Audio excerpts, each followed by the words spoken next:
नया संदेश ले फिर से, नई ज्योति जगे फिर से।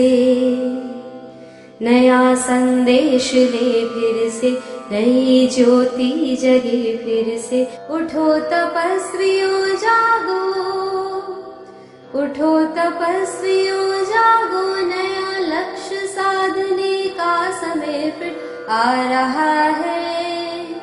कि तपस्या का परम श्रृंगार करने का समय फिर आ रहा है। चलो अब एक नई मशाल की ज्वाला फैले, चलो अब एक नई मशाल की ज्वाला फैले। अज्ञान के घनघोर अंधकार में फिर कि मधुर रागिनी का साज भर दे। सन्नाटों से भरी वीरानियों में फिर भटकती आत्म ज्योति, भटकती आत्म ज्योति। निशा के बाद हरदम ही सूरज आता रहा है। यह जीवन की गति रही है, मैले पंख में ही पंकज खिलते रहे हैं। मैले पंख में ही पंकज खिलते रहे हैं। असंभव होने पर भी हृदय में संभव की आशाएं जीत की जलती रही है। असंभव होने पर भी हृदय में संभव की आशाएं हरदम जलती रही है। असंभव आज का सच है, असंभव आज का सच है। संभव होना है फिर भी, उठो वैरागियों, उठो वैरागियों। नव क्रांति का सूत्रपात करने का समय फिर आ रहा है। उठो वैरागियों, नव क्रांति का सूत्रपात करने का समय फिर आ रहा है। कि साधना की कठोर झनकार करने का समय फिर आ रहा है। नया संदेश ले फिर से, नई ज्योति जगे फिर से। उठो तपस्वियों जागो, उठो तपस्वियों जागो, नया लक्ष्य साधने का समय फिर आ रहा है। कि तपस्या का परम श्रृंगार करने का समय फिर आ रहा है, फिर आ रहा है, फिर आ रहा है। ओम शांति। पश्चिम देश के लेखक मार्क ट्वेन ने कहीं लिखा है, मनुष्य के जीवन में दो ही दिन सबसे महत्वपूर्ण है। पहला, जिस दिन वो जन्म लेता है, और दूसरा जब वो ये जानता है जिस दिन मैंने क्यों जन्म लिया। कल की अव्यक्त वाणी 24 अक्टूबर 2010। मैं कौन हूँ? क्या इसका नशा और इसका निश्चय है? मैं कौन हूँ? मैं क्यों आया? मेरे जीवन का लक्ष्य क्या है? किस उद्देश्य से जी रहा हूँ?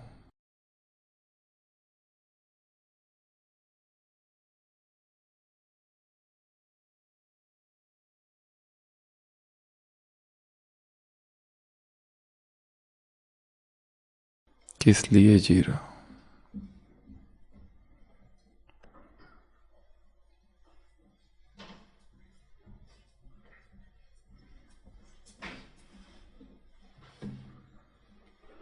बाबा ने कहा, बाबा गिफ्ट सेरेमनी मनाएंगे। किन के लिए? किन के लिए?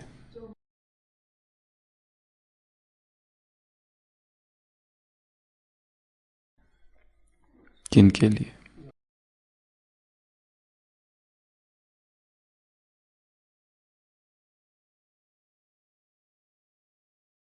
बाबा के शब्द, बाबा के महावाक्य, मुरली का अंतिम पैराग्राफ, कल की अव्यक्त वाणी, शाम की। जो हम नहीं करना चाहते हो वो करके आए। हाँ, स्वयं को देखते तो हो जो हॉल में आएंगे और बाबा अगली बार फिर देखेंगे। क्या देखेंगे? कौन सा परिवर्तन करके आएंगे जो हम कहते हैं, चाहते हैं कि नहीं होना चाहिए, फिर भी करते हैं। इसको जो बिंदी लगाएंगे उनको छोटी मोटी सौगात। जो हम हमेशा चाहते हैं ये मुझे करना नहीं है, फिर भी हो रहा है, हम सोचते हैं ये गलत है, बिल्कुल मुझे करना नहीं है ये। बाबा ने कहा जो इसको बिंदी लगाएंगे उसको बाबा सौगात देंगे। ये मुरली चली थी 24 अक्टूबर को। हम यहां आए थे 10/10/10 को। 14 दिन बाद ये पहली अव्यक्त वाणी थी। 25 तारीख को सूरज भाई जी की क्लास थी। पहला प्रश्न क्लास का, माया के 2 रूप, डबल विदेशियों से मुलाकात थी। डबल विदेशियों का ग्रुप था ये।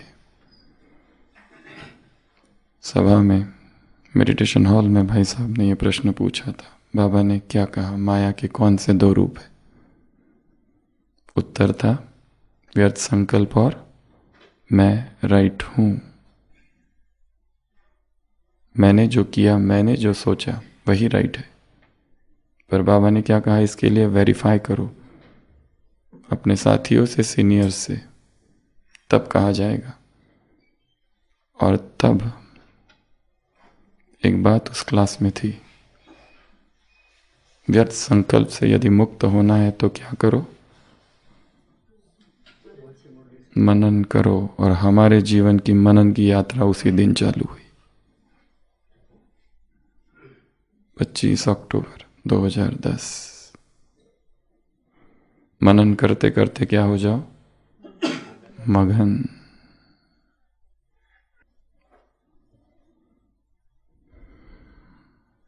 तो आज की इस प्राणी की यात्रा का 20वां दिन, संस्कार परिवर्तन की बात कही है बाबा ने। सबसे कठिन काम है संसार में। व्यक्ति मर जाता है पर स्वभाव नहीं बदलता। यह बदलता है, बड़ा कठिन है स्वभाव बदलना, संस्कार बदल जाना।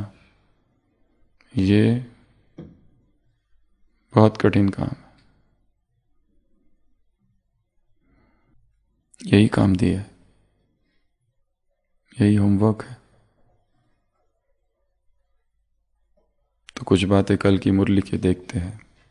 सबसे पहला प्रश्न, कहाँ हो? गोद में, तख्त पर, चूल्हे पर या मिट्टी में? गोद में हो, लाडले होते हैं उन्हें गोद में रखा जाता है। तख्त पर हो, 3 तख्त, भ्रुकुटी जो सबको है, पर तुम्हारे पास विशेष परमात्मा तख्त है। तीसरा राज्य तख्त, उसका आधार दिल तख्त। दिल तख्त से नीचे उतरते हो, इसका प्रमाण क्या है? जब जब मिट्टी में पांव रखोगे, मिट्टी भी 2 प्रकार की है, गहरी मिट्टी, एक मिट्टी देहभान और देह अभिमान। देहभान, देह अभिमान, देह अहंकार, इन तीनों में क्या अंतर है? क्लास की नहीं पूछ रहे, अभी पूछ रहे। देहभान, देह अभिमान, देह अहंकार। तीनों में कुछ अंतर है। बाबा ने एक को मिट्टी कहा, दूसरे को गहरी मिट्टी। देह अहंकार की चर्चा नहीं, वो तो दलदल है। एक मिट्टी, एक गहरी मिट्टी और एक दलदल। देह भान, देह अभिमान, देह अहंकार। देह अहंकार अर्थात मैं ये करता हूं, मैं वो करता हूं, मुझ में ये विशेषता है, मेरे अतिरिक्त ये कुछ नहीं, कोई नहीं कर सकता, मेरी मत नहीं माने, जाओ करो, मैं जा रहा हूं, देख लो तुमको जो करना है। हमारे एक डॉक्टर थे, हम जब बहुत छोटे थे तो उनके साथ रहते थे। वो पेशेंट के बेड पर पैर रखकर उनको बताते थे कि मैं कौन हूं और मेरी कितनी डिग्री है। हर पेशेंट को पहले ये सुनाते थे, फिर बोलते थे बोलो क्या है। देह अहंकार है। उसके बाद है देह अभिमान। देह अभिमान में विशेषताओं का अभिमान होता है व्यक्ति को। मेरी बुद्धि बहुत तीव्र है, मेरी मनन शक्ति बहुत अच्छी है, मैं बोलता बहुत अच्छा हूं, मैं करता बहुत अच्छा हूं, मुझ में ये कलाएं है। मुख से नहीं बोलता है पर अंदर रहता है। उसको पता है ये जो सामने है सब मूर्ख है और मैं इन सब से बड़ा हूं, इन्हें कुछ नहीं आता है, मैं सबसे बड़ा हूं। ये है देह अभिमान। और देह भान क्या है? स्त्री पुरुष का भान। मैं स्त्री हूं, मैं पुरुष हूं। 20 साल पहले मधुबन के आंगन में हमें कोई मिला था और उसने हमें ये पेन दिया था और हमसे आज कोई पूछे जिसने ये पेन दिया था वो कौन था, हमें याद नहीं। उसका नाम क्या था याद नहीं है, कपड़े कौन से पहने थे वो भी याद नहीं, कितने बजे दिया था वो भी याद नहीं है, कौन से सेंटर से था वो भी याद नहीं, किस गांव से था वो याद नहीं, स्त्री थी या पुरुष हाँ वो याद है। ये नहीं भूला है, ये नहीं भूलता है। देह भान, स्त्रीत्व, पुरुषत्व, ये संस्कार इतने गहरे हैं कि मैं पुरुष हूं, मैं स्त्री हूं। बाबा ने दादियों को कौन सा अभ्यास कराया इससे परे जाने का? न स्त्री न पुरुष।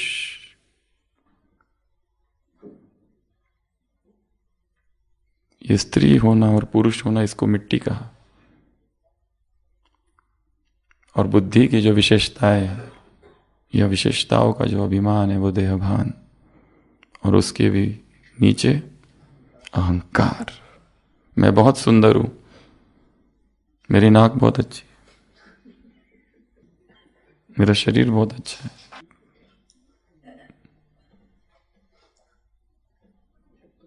बाबा ने कहा स्वयं को केवल स्वयं देख सकते हो, दूसरा नहीं देख सकता। कल की मुरली का जो अंतिम पैराग्राफ है, अंतिम परिच्छेद, अगली बार आएंगे तो देखेंगे, पूछेंगे क्या परिवर्तन लाया है। जो कहते हो सोचते हो नहीं करना है वो नहीं करना है, इसमें परिवर्तन लाओ। और स्वयं को केवल स्वयं जान सकते हो और कोई दूसरा नहीं जान सकता। कितनी गहरी बात है ये।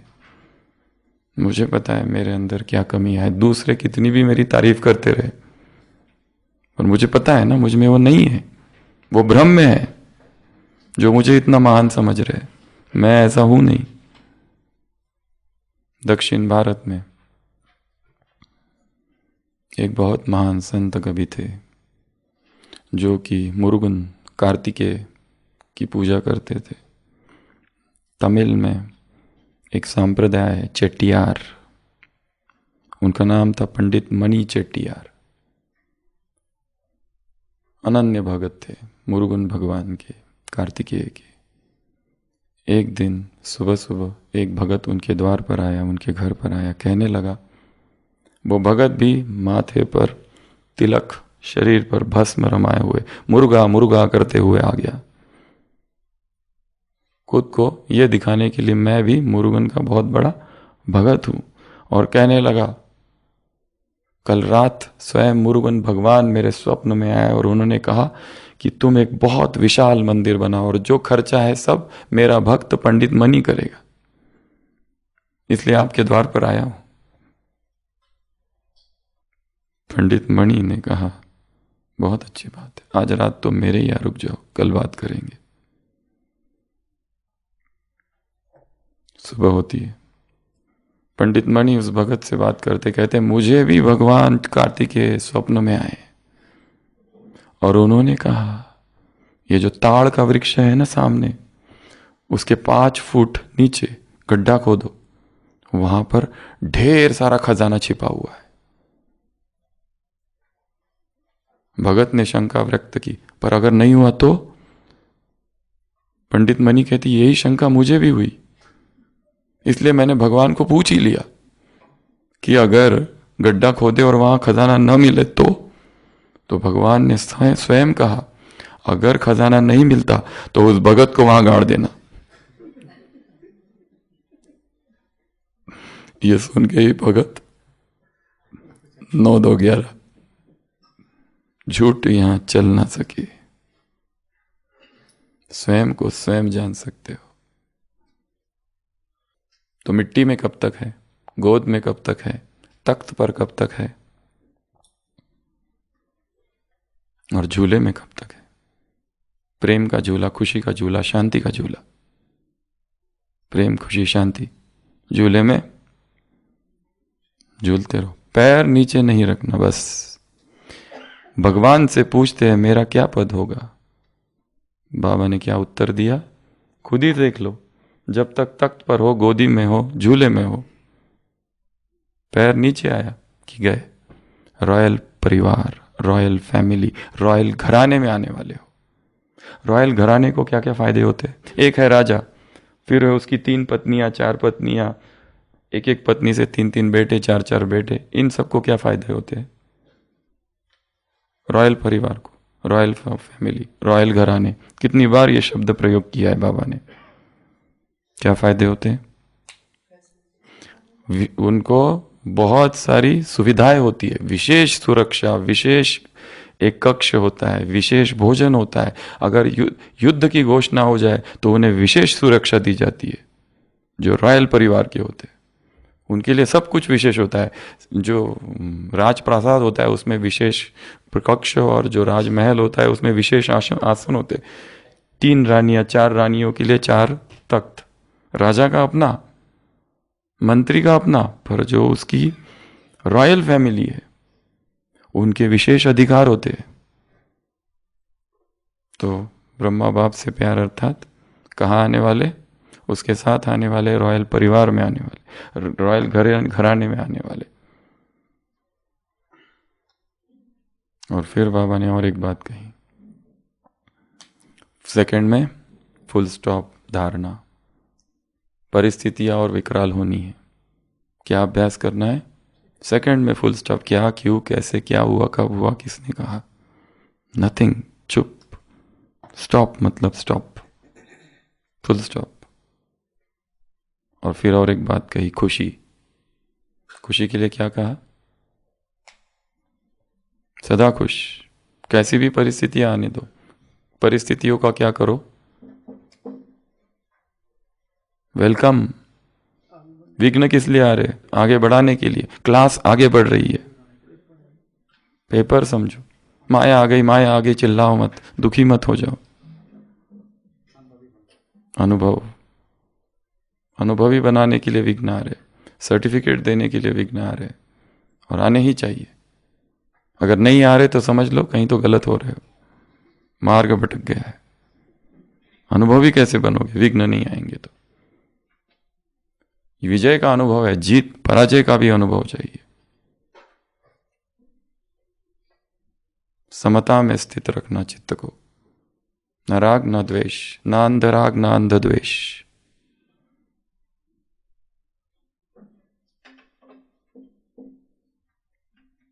सब परिस्थितियों में स्टेबल। यही इस प्राणिक यात्रा का उद्देश्य है, यही इस प्राणिक जर्नी का उद्देश्य है।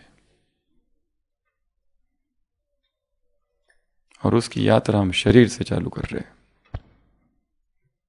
अभ्यास किया हमने शरीर पर संवेदनाओं को देखने का। कहीं पर दर्द है, कहीं खुजली है, कहीं ठंडी लग रही है, कहीं गर्मी हो रही, कहीं कुछ, कहीं कुछ, कहीं कुछ, कहीं दर्द, पर सब अनित्य है ये संवेदनाएं। तटस्थ भाव से, समता भरे चित्त से अनित्य स्वभाव को देखना।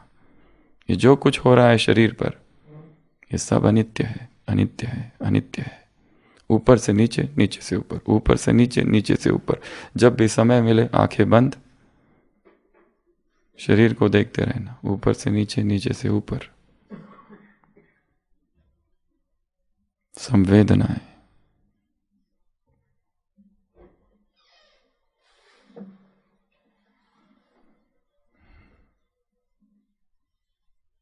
और क्या कहा बाबा ने? लंबे समय का पुरुषार्थ, ढीला पुरुषार्थ नहीं, स्लो पुरुषार्थ नहीं, तीव्र पुरुषार्थ।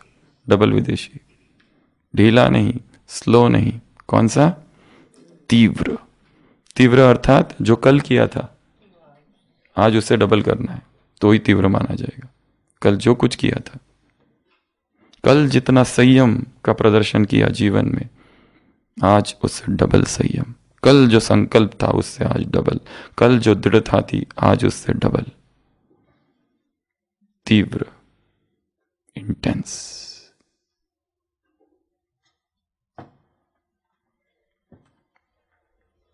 और क्या कहा? रोज की मुरली से होमवर्क निकालो, मनन करो, चिंतन की आदत डालनी है। रोज की मुरली से टॉपिक्स निकालो, खाली लिखना नहीं है। सामान बहुत लिख लिए, पॉइंट्स बहुत लिख लिए, अब टॉपिक निकालो। एक टॉपिक ले लो और उस पर सोचो, चिंतन करो। जैसे कल का क्या करे जिससे स्वभाव बदले। स्वभाव कहाँ बदलता है लोगों का? बदलता है? बहुत मुश्किल काम है। जिसको हम 20 साल पहले जानते थे, आज जब मिलता है देखते हैं आज भी वही है, सेम। रादर उसी संस्कार में और कड़ा हो गया है। 20 साल पहले झूठ बोलने की आदत थी, आज तो झूठ मंडली का महामंडलेश्वर है। इतना आसान नहीं है संस्कार ही बदल देना। प्राणिक क्रांति संस्कार परिवर्तन की क्रांति है।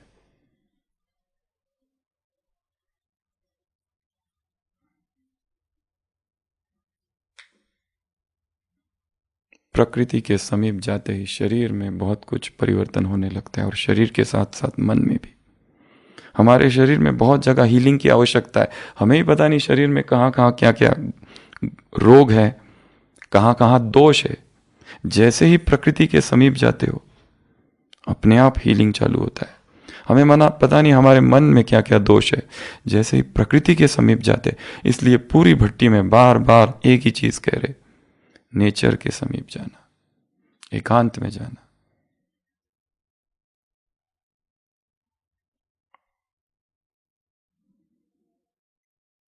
हीलिंग होगी।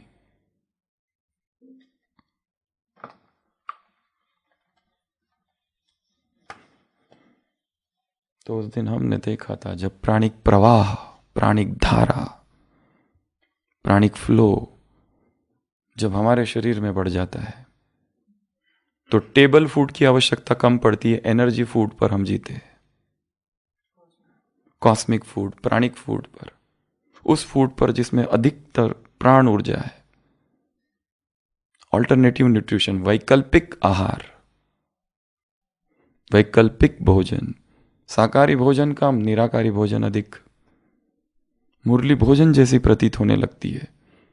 मुरली के पॉइंट्स, चिंतन, मनन, यही आत्मा में इतनी ऊर्जा भरता है कि ये नहीं लगता कि इसके अतिरिक्त भी और कोई है जो मुझे शक्ति दे। केवल आत्मा का ही नहीं, ज्ञान शरीर का भी पोषण है। ज्ञान शरीर का भी पोषण करता है। ज्ञान का एक संकल्प, मेरा भोजन सूक्ष्म है, अधिक नहीं, बस काफी है, सारे दिन भर में शक्ति भर देगा।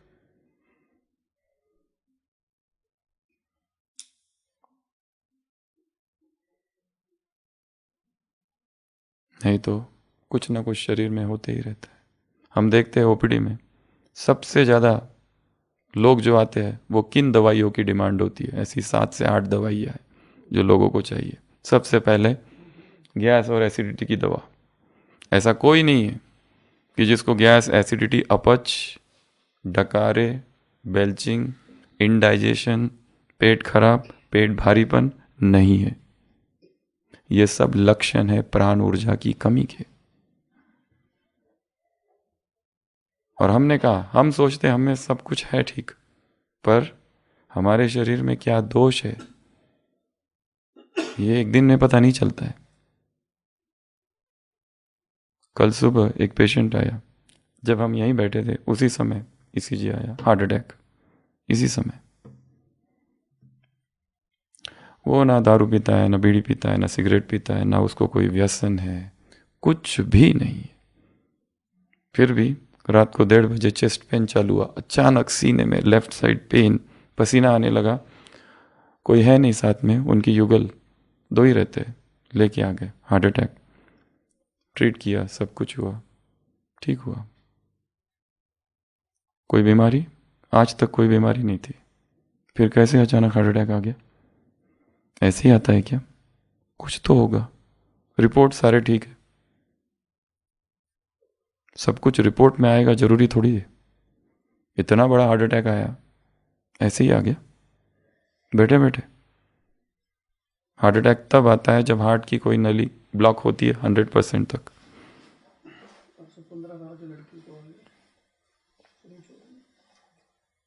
क्यों? हम कहते हमें कोई रोग नहीं, हमें तो सब ठीक है, सब कुछ अच्छा दिखता है। ऊपर से शरीर जो हेल्दी दिखने वाले होते हैं वो कभी भी हेल्दी नहीं होते। चीनी चर्चा का भी तो 2 दिन पहले सारा रिपोर्ट नॉर्मल था, 2 दिन के बाद। क्यों?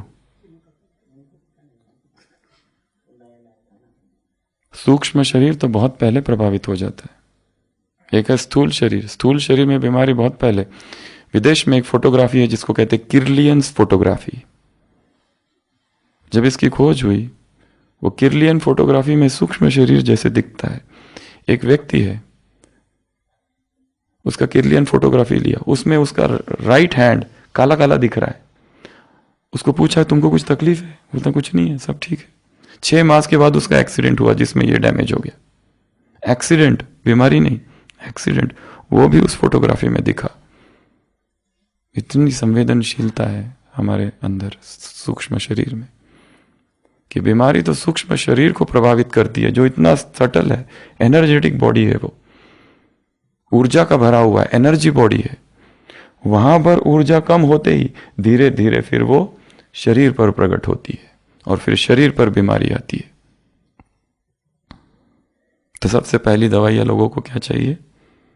गैस की दो। दूसरा कॉन्स्टिपेशन, कब्जी, पेट ही साफ नहीं होता है। कमरे में पता नहीं कितने प्रकार के चूर्ण रखे हुए, पूरी अलमारी भरी है चूर्ण से। इतनी दवाइयां है, फिर भी पेट ही साफ नहीं होता है, क्या करे? 1-1 घंटा बैठे रहते हैं पर कुछ होता कुछ नहीं।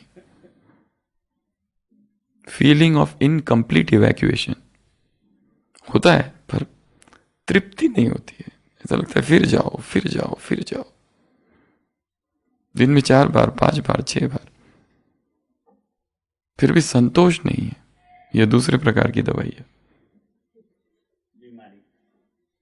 यह दिखाती है प्राण ऊर्जा कम बह रही है देह में।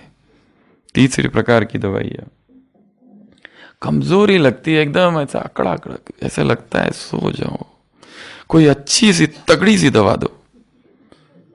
दवा तो लेके आए ना, आशीष भाई ने उधर 5 इंजेक्शन तो लगा दिए। हाँ लगा दिए, पर आप अब दूसरे दो अपने तरीके से।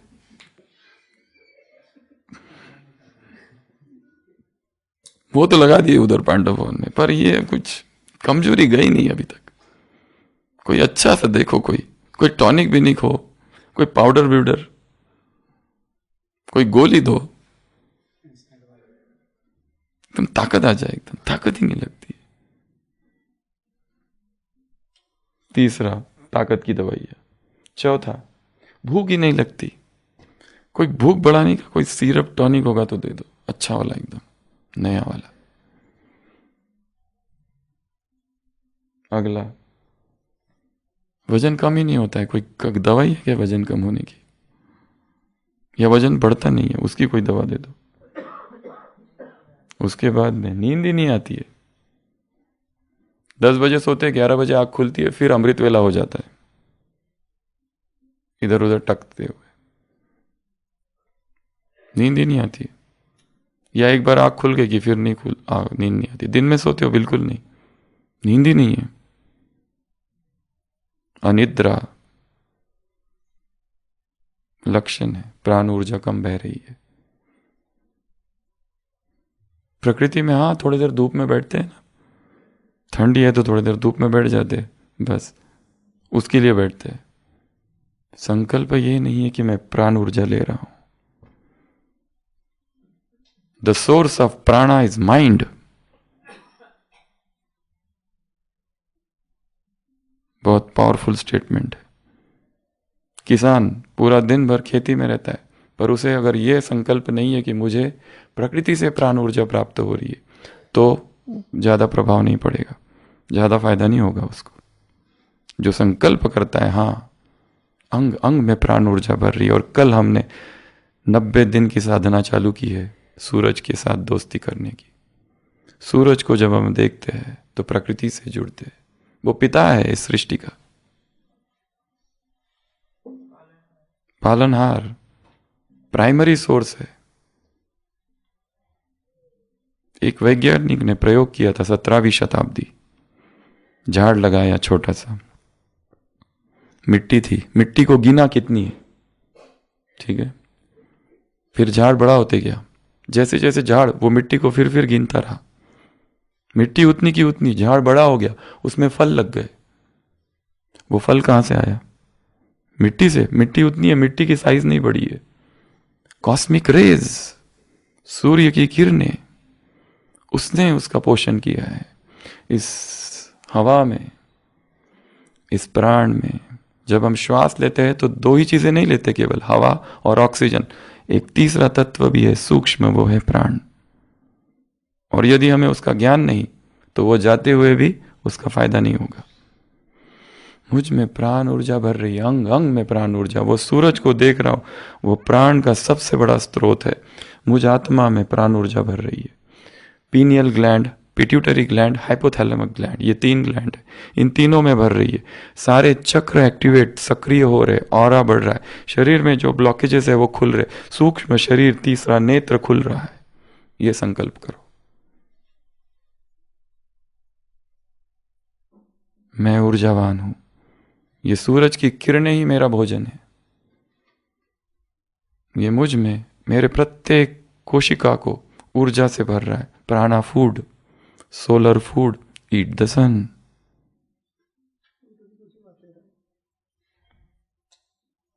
और मुझे प्रेम है सूरज से। अमृत वेला सूरज को सकाश दो और दिन भर सूरज से अमृत सन गेजिंग में उससे ऊर्जा लो। लेन देन चालू रहे। कल कहा ना मुरली में, मुख्य लक्ष्य क्या दिया? एक आदत बनाओ। कौन सी? अब भी 4:30 बजे, अब भी 4:30 बजे आज मेडिटेशन हॉल में जो कमेंट्री चली वो कल की मुरली की थी। वही थी, वही वाक्य थे। कौन से? किरणें फैलाओ आत्माओं को, ये आदत डालो, इसमें मन को बिजी करो तो मन मना भाव होगा। मन को बिजी करो तो सदा संस्कार परिवर्तन होंगे। ये आदत डालो डबल सेवा करने की। शरीर से तो करते हो, वाणी से तो करते हो, कौन सी करो? किरणें फैलाओ, सुख की, शांति की, प्रेम की, आनंद की, शक्तियों की। लाइट हूं, माइट हूं, लाइट हूं, माइट हूं। आत्माओं को, इस सूरज को शक्ति दो अमृत वेला। और जब सन गेजिंग करते हो तो शक्ति उससे लो। प्रकृति को शक्ति दो प्यूरिटी की, अमृत वेला और नुमा शाम। और सारे दिन भर नंगे पांव चलो धरती पर 40 मिनट्स, जो सन गेजिंग के साथ का। और चलते चलते सोचो धरती की ऊर्जा मुझ में आ रही है। धरती माँ है, और जैसे हम माँ से जुड़ते हैं शक्ति आती है। हम माँ से कितना दूर है, चप्पलें पहन कर है, जूते पहन कर है, इस को धरती का स्पर्श ही नहीं है। इसने उसमें ऊर्जा नहीं भर दी है। 45 मिनट्स एवरी डे नंगे पांव धरती पर चलना, घास पर नहीं, मिट्टी पर या रेत पर। उसके साथ चलते हुए संकल्प करो कि बुद्धि देह रूपी मिट्टी में पैर नहीं है। पैर तो वहां है धरती पर, परंतु मिट्टी में नहीं है। ये मिट्टी है ही नहीं।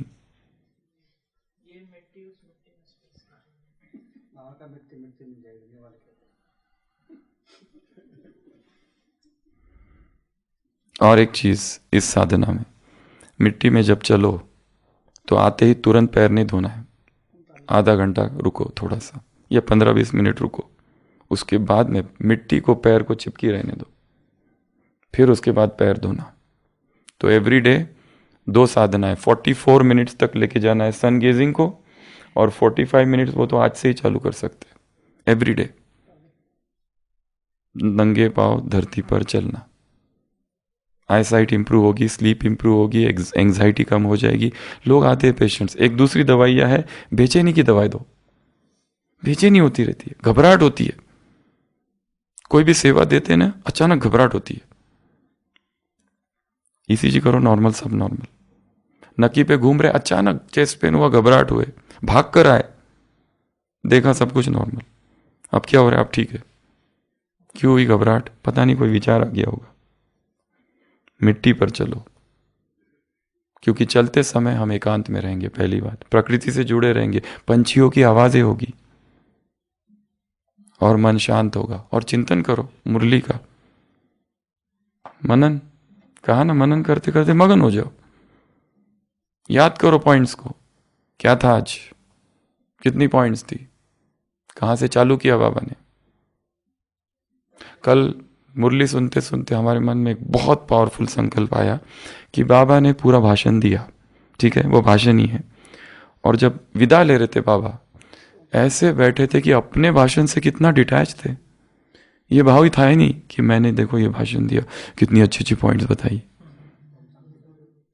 ऐसे बैठा था जाते समय, तुम्हारा प्यार ओ बाबा।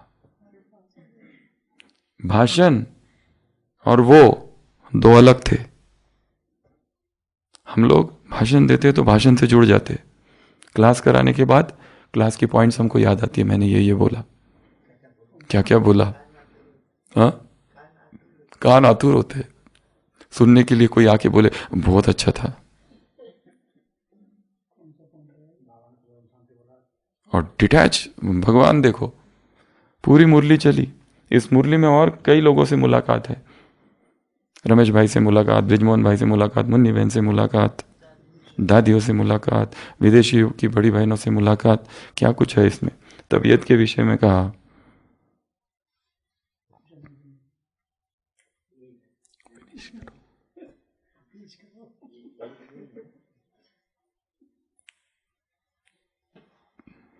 पर जब जा रहा है कितना डिटैच्ड है। ये है अकर्म। कर्म किया पर अपने कर्म से बिल्कुल निर्लिप्त है, जैसे मैंने किया ही नहीं, मुझे कुछ पता नहीं। ऐसे बैठा है जैसे इनोसेंट, एकदम भोलानाथ, पता नहीं कोई दूसरा आके बोल के गया जैसे। इतनी डिटैचमेंट। कल हम देख रहे थे बाबा जा रहे हैं, कितना डिटैच्ड है। अनासक्ति का सागर, विरक्ति का सागर है वो।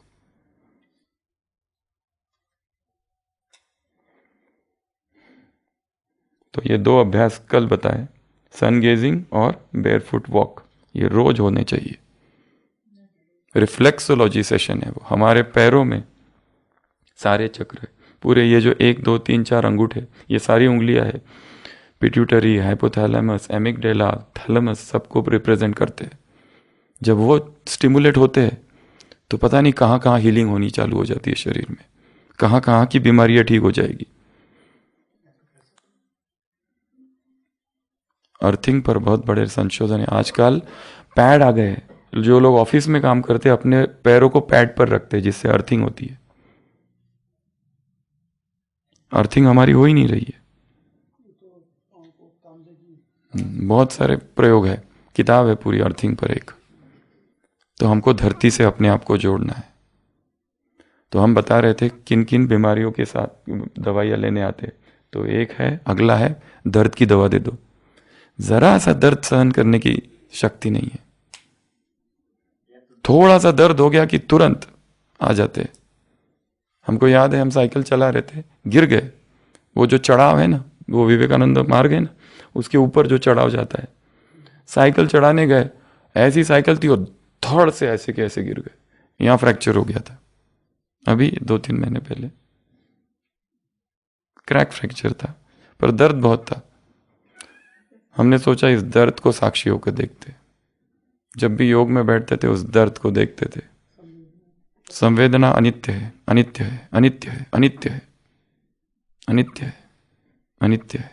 फ्रैक्चर का दर्द सबसे बड़ा दर्द माना जाता है, वो साइकोलॉजिकल नहीं है। बाकी सब दर्द साइकोलॉजिकल हो सकते, पर फ्रैक्चर का दर्द जान निकाल देता है। अनित्य है, अनित्य है, अनित्य है, चला जाएगा।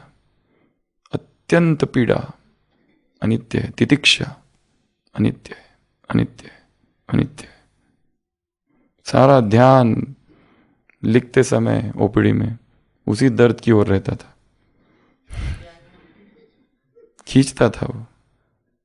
पर हमने देखा, देखते क्या होता है। मर तो नहीं जाऊंगा, इतनी तो गारंटी है। इतने छोटे फ्रैक्चर से आज तक कोई मरा, इसका मेडिकल में तो कोई रिकॉर्ड नहीं है। इसके लिए लेट मी सी क्या होता है। कुछ नहीं हुआ, दर्द होता था, कुछ नहीं होगा। उसको प्राण ऊर्जा देनी है। हाथ रख दो ऐसा, और प्रकृति की सारी प्राण ऊर्जा वहां जा रही है। शिव बाबा की प्राण ऊर्जा प्राणेश्वर से वहां जा रही है।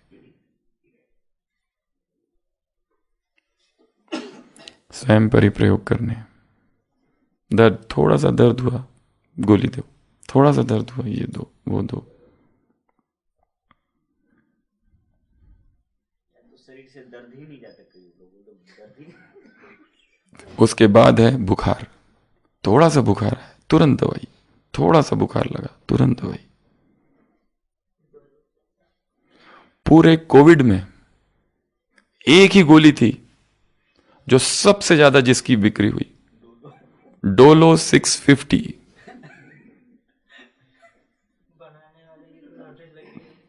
स्टडीज है इसके ऊपर, वाई डोलो 650। तो सबसे ज्यादा जिसका सेल हुआ है पूरे कोविड में, डोलो 650। बुखार क्यों है? बुखार शरीर की एक सुरक्षा कवच है। रुको थोड़ा, नहीं, तुरंत तुरंत ट्रीट। तो एनाल्जेसिक्स, उसके बाद में एंटीबायोटिक्स। सबसे ज्यादा सामने से ही बोलते एंटीबायोटिक तो लिखा ना, हाँ लिखा है, जाओ।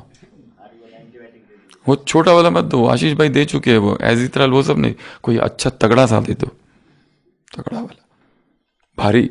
इंजेक्शन चाहिए तो वो भी दे दो, उधर लगा लेंगे।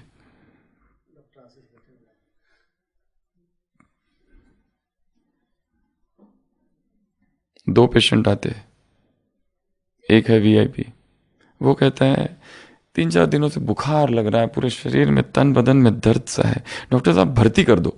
हम कहते हैं भर्ती की तो आवश्यकता नहीं है, रिपोर्ट है, रिपोर्ट तो सारे नॉर्मल है। नहीं नहीं नहीं नहीं, भर्ती कर दो। ठीक है, भर्ती कर दिया। उसके साथ 3-4 लोग भी है सेवा में। फिर एक माता आती है, पांडव भवन की सेवाधारी माता, थक कांप रही है, बुखार देखा 104। उसको कहते भर्ती हो जाओ, वो कहते नहीं नहीं नहीं, मेरी सेवा जाएगी, मैं यहां सेवा के लिए आई हूं, बोझ होगा बाबा की मुझ पर, मुझे आप दवाई दे दो बस। हम कहते दवाई नहीं देंगे, भर्ती करना है। वो कहते नहीं है, पैसे ही नहीं है। 140 रुपए रखे हुए हैं, वो जाने की टिकट है बस की, सरकारी बस। हम कहते नहीं, हम देखते क्या करना है, फ्री कर देंगे, जो कुछ करना है करेंगे। आप भर्ती हो, बोलते हैं नहीं होना है भर्ती, फिर भी जबरदस्ती भर्ती करते हैं। रिपोर्ट आते हैं उसके, सब गड़बड़ रिपोर्ट में। शाम को उसको देखने जाते हैं, जनरल वार्ड में है, ठंड लग रही है, वहां पे हीटर नहीं है। उसको कहते ठीक है, हाँ कहती ठीक है। कुछ चाहिए? वो कहते कुछ नहीं चाहिए, कल छुट्टी दे देना बस। फिर उसको देखने जाते हैं जो ऊपर एडमिट हुआ था, जहां डीलक्स रूम है। कैसे अभी? कहते हैं अभी भी ठीक नहीं लग रहा है, रिपोर्ट सारे अभी भी नॉर्मल है। वो जो है ना, वो एसी काम नहीं कर रहा, उसका जरा बोल देना आप।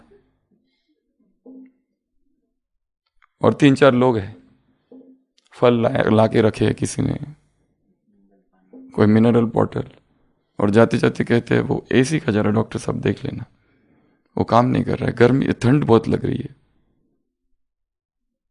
फिर दूसरे दिन माता कहती है अब मुझे बहुत ही अच्छा लग रहा है, मुझे छुट्टी चाहिए, आप नहीं दोगे तो मैं चली जाऊंगी। हम कहते रुकना पड़ेगा थोड़ा। वो कहती नहीं मुझे जाना है, और तीसरे दिन उसको छुट्टी देते, बाद में कभी दिखी ही नहीं। ऐसी गायब हो गई, ऐसी गायब हो गई कि हाथ में ही नहीं आई। फिर ऊपर जाते हैं उस भाई को, उसके दूसरे दिन आया, तब से कोई बुखार नहीं, कुछ नहीं, सारे दूसरे दिन की भी रिपोर्ट ना। वो कहते डॉक्टर साहब सोनोग्राफी जरूर करा लेना एक बार। वो भी करा लिया, सारा कुछ करा लिया। वो कहते कल छुट्टी, नहीं नहीं कल नहीं, 2 दिन और रुकना है। चलो 1 हफ्ता रुक लिया, और उसके बाद में फिर 1 हफ्ते के बाद छुट्टी हो गई। उसके 1 हफ्ते के बाद आए, एक बार अहमदाबाद से सारा चेकिंग फिर से करके आ गए। एक बार वो भी देख लो, वो माता आज तक दिखी नहीं।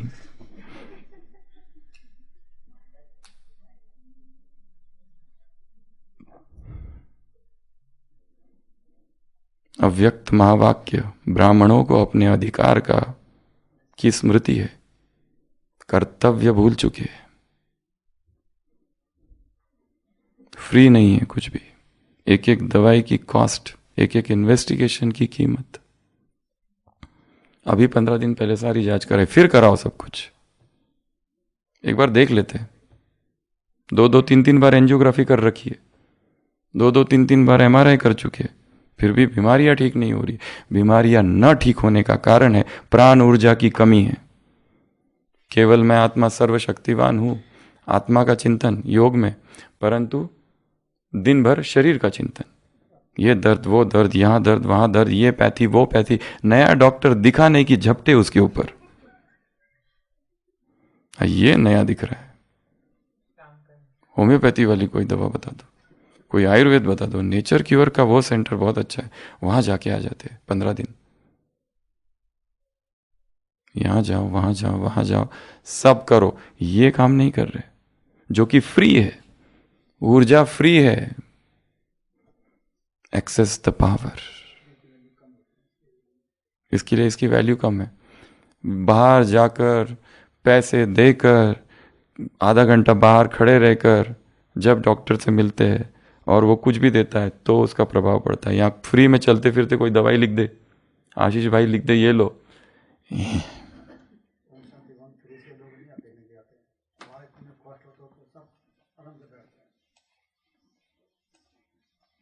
मधुबन में लोग एक रात अमृत वेला करने आते हैं बहनें, हम यहीं रहते हैं, क्या हमें उसका उतना महत्व है?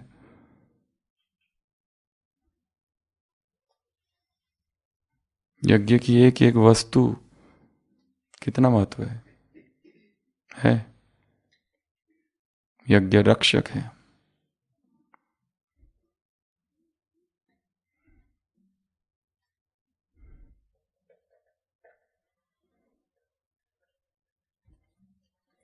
उस दिन हमने चर्चा की थी फिजिकल बेनिफिट्स की, 8 फिजिकल बेनिफिट देखे थे, शारीरिक फायदे, प्राणिक ऊर्जा जब बहने लगती है। आज हम देखेंगे मेंटल, मानसिक। सबसे पहला फायदा, स्पष्टता बढ़ जाएगी माइंड की, हम वो देख सकेंगे जो बाकी नहीं देख सकते। क्लैरिटी ऑफ माइंड, जैसे प्राण ऊर्जा अंदर बहने लगती है क्या होगा? स्पष्टता, क्लियर होगा। पिक्चर्स जो धुंधला धुंधला दिखता है, धुंधले से मंजर होते हैं, अभी वो सारे मंजर स्पष्ट दिखने लगेंगे। दूसरा, क्रिएटिविटी बढ़ जाएगी हमारी, रचनात्मकता। प्राण ऊर्जा जैसे शरीर में बहने लगेगी, हमारे मन में नए नए विचार आएंगे। लोग हमको कहते ये नए नए टॉपिक्स कहां से लाते हो? सन गेजिंग से, सूरज को देखते देखते ही टॉपिक टच होते हैं। प्रकृति में आते हैं वो, क्रिएटिविटी। तीसरा कॉन्शियसनेस, चेतना का स्तर इतना बढ़ जाएगा, एक बिगर पिक्चर दिखने लगेगा, बड़ा पिक्चर। जो कल बाबा ने कहा माया का दूसरा रूप कौन सा है, मैं राइट हूं, मैंने जो किया, मैंने जो सोचा, मैं राइट हूं। पहले मानो कि तुम गलत हो, उसके बाद ही बात करेंगे, तब तक नहीं। पहले स्वीकार करो कि तुम गलत हो, उसके बाद मैं बात करूंगा। मैं राइट हूं, मैं जो सोचता हूं वही गलत राइट है। मेरे पास 30 साल का अनुभव, तुम आज आए हो, तुमको क्या पता है?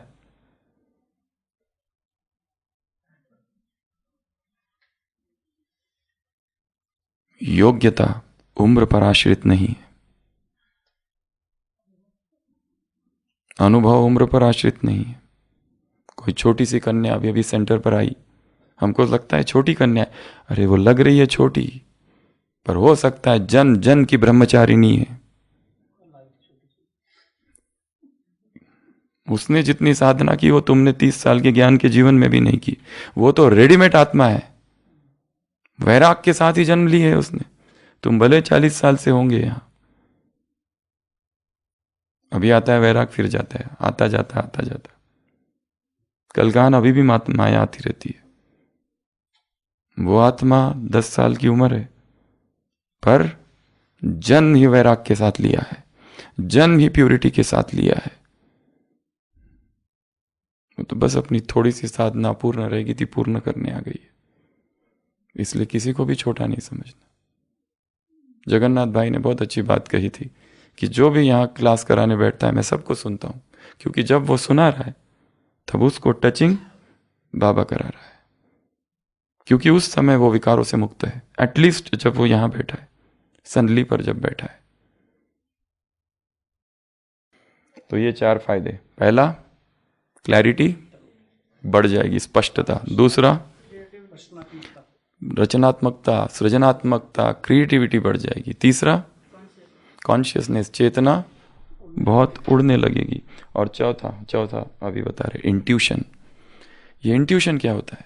एक होता है विचार, एक है इंट्यूशन। देवताएं जो होते हैं वो थॉट्स पर काम नहीं करते, इंट्यूशन पे काम करते। इंट्यूशन अर्थात अंतर्ज्ञान। एक ज्ञान होता है पढ़ के आता है, सुन के आता है, अनुभव से आता है। एक ज्ञान होता है जो स्वतः जागृत होता है हृदय में, प्रज्ञा कहते हैं उसको, सद्विवेक, अंतर प्रज्ञा।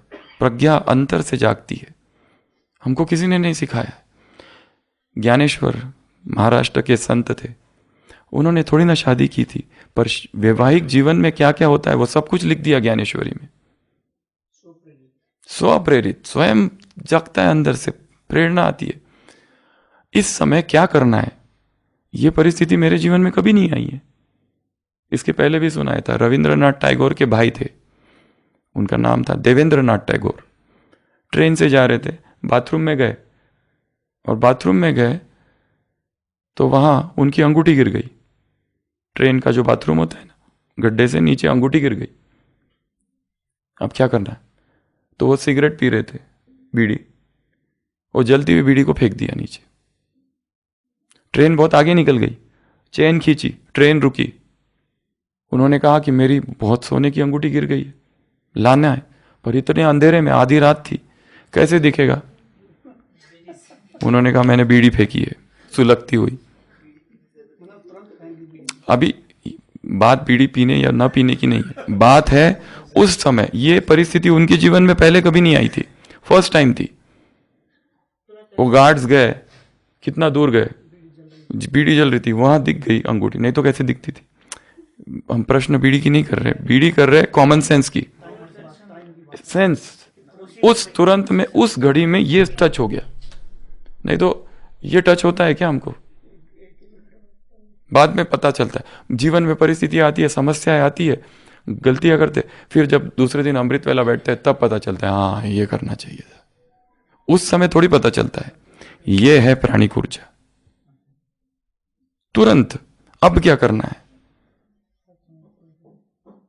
नरेंद्र मोदी जी भाषण दे रहे, माइक खराब हो गया, क्या करना है उस समय? कैसे पब्लिक को हंसा दिया, वो है कॉमन सेंस। उसका वीडियो है, 2 लोगों का कंपैरिजन किया है। वो दूसरा जो है उसका भी माइक खराब हो गया, भाषण देते थे, इनका भी खराब हो गया। उसने क्या किया और इन्होंने क्या किया, ये वीडियो है, देखना। Common sense. उनको पता था कि माइक खराब होने वाला है, नहीं, तुरंत प्राणिक ऊर्जा। तो चौथा है इंट्यूशन, अंतर ज्ञान, अंदर से प्रेरित होता है, अंदर से जन्मता है ज्ञान। हमेशा ज्ञान किताबों से, मुरलियों से, बाबा के वाक्यों से, किसी से सुना हुआ, खुद के अनुभव, दूसरों के अनुभव, इससे नहीं आता है। कुछ कुछ ज्ञान होता है वो जन्मता है। हाँ, उसके बाद पता नहीं कितनों की अंगूठी गिरी होगी और सबने जानबूझकर लेके गए होकर बीड़ी फेंकी होगी, उनका कोई महत्व नहीं है। आज कितने एरोप्लेन बनते हैं, उनका कोई महत्व नहीं है, पर पहली बार जिसने बनाया उसका महत्व है। फर्स्ट टाइम बल्ब बनाने वाला, पहली बार जो करता है उसका महत्व। आज कितनी कारें बनती है, उसका क्या महत्व, कितने कंप्यूटर्स है, उसका क्या महत्व है। फर्स्ट टाइम जो करता है उसका महत्व होता है। तो ये फायदे हैं 4 मेंटल के। पहला स्पष्टता, रचनात्मकता, तीसरा चेतना का तल बढ़ जाएगा, ब्रॉड पिक्चर दिखेगा, और चौथा इंट्यूशन, अंतर ज्ञान, अंतर प्रेरणा होगी। तो आज सारे दिन भर इन 4 पॉइंट्स पर काम करना है। कल हम देखेंगे इमोशनल और आध्यात्मिक फायदे। आध्यात्मिक 6 है, इमोशनल 3 है। प्राणिक ऊर्जा जब हम में बहने लगती है तब। ओम शांति।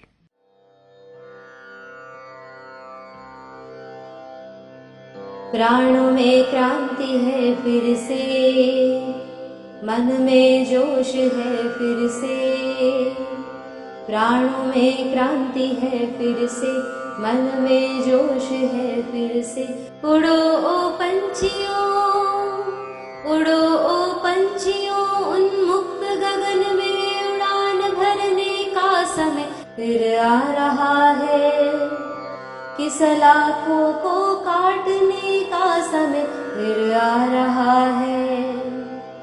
न अपना प्रण न संभव है, न ये लक्ष्य साध्य है। न अपना प्रण न संभव है, न ये लक्ष्य साध्य है।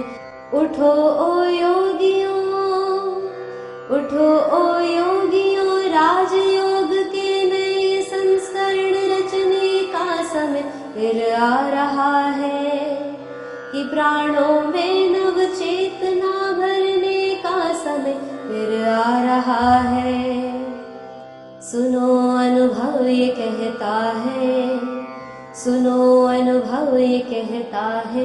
निराशा की गार से ही आशाओं के दीप जलते हैं, नया सवेरा आता है। असंभव आज लगता है, असंभव आज लगता है। चेतना मुक्त होगी एक दिन निश्चित, ये शिव का ज्ञान कहता है। आए हैं आज शिव साजन, महामिलन की है ये वेला। आए हैं आज शिव साजन, महामिलन की है ये वेला। उठो ओ परवानों, उठो ओ परवानों, की शिव क्षमा पर मिटने का समय फिर आ रहा है। कि अंतस में प्रेम रस स्पंदित करने का समय फिर आ रहा है। नया संदेश ले फिर से, नई ज्योति जगे फिर से। नया संदेश ले फिर से, नई ज्योति जगे फिर से। उठो तपस्वियों जागो, उठो तपस्वियों जागो, नया लक्ष्य साधने का समय फिर आ रहा है। कि तपस्या का परम श्रृंगार करने का समय फिर आ रहा है, फिर आ रहा है, फिर आ रहा है।